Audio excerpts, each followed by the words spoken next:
Personal year number 1 साठी हे वर्ष कसं आहे? एक म्हणजे असं म्हणू शकतो, की एक सूर्योदय. कारण हं, एक नंबर सूर्याचा आहे. हं. तर नवीन दिशा भेटणं, नवीन मार्ग ओपन होणं, ग्रोथ भेटणं, सक्सेस भेटणं, प्रमोशन होणं, आहे ना? ओ तेवढं डेडिकेशननी तुम्ही काम केलं, this is like a golden year for okay. ज्यांचं पर्सनल इयर 1 येतंय त्यांच्यासाठी. मग ह्या इयरमध्ये त्या व्यक्तींनी काय टाळायला पाहिजे? आळस.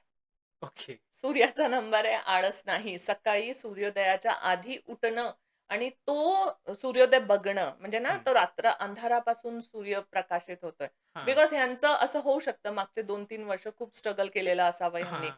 आणि गोष्टी मनासारख्या घडलेल्या नसाव्या. पण हे सूर्योदय तुमच्यासाठी अति महत्त्वाचा आहे ओके. आणि एक नवीन दिशा दाखवणारा आहे. त्यामुळे ह्यांनी वेळेवरती उठणं आणि वेळेवरती झोपणं. तर करियर संदर्भात तर मी जसं बोलले, की स्ट्रगल हे तर मागच्या 2-3 वर्षापासून करतायत. जे काही असेल, मेहनत केली आहे, त्याचं ना रिझल्ट भेटताना ह्यांना दिसेल.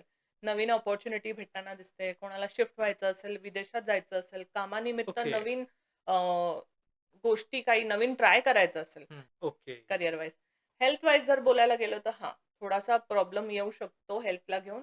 बिकॉज हेक्टिक असणार आहे हे हां. वर्ष. तुम्ही वयस्कर असला तरी पण तुम्हाला असं एनर्जी खूप जास्त जाणवेल.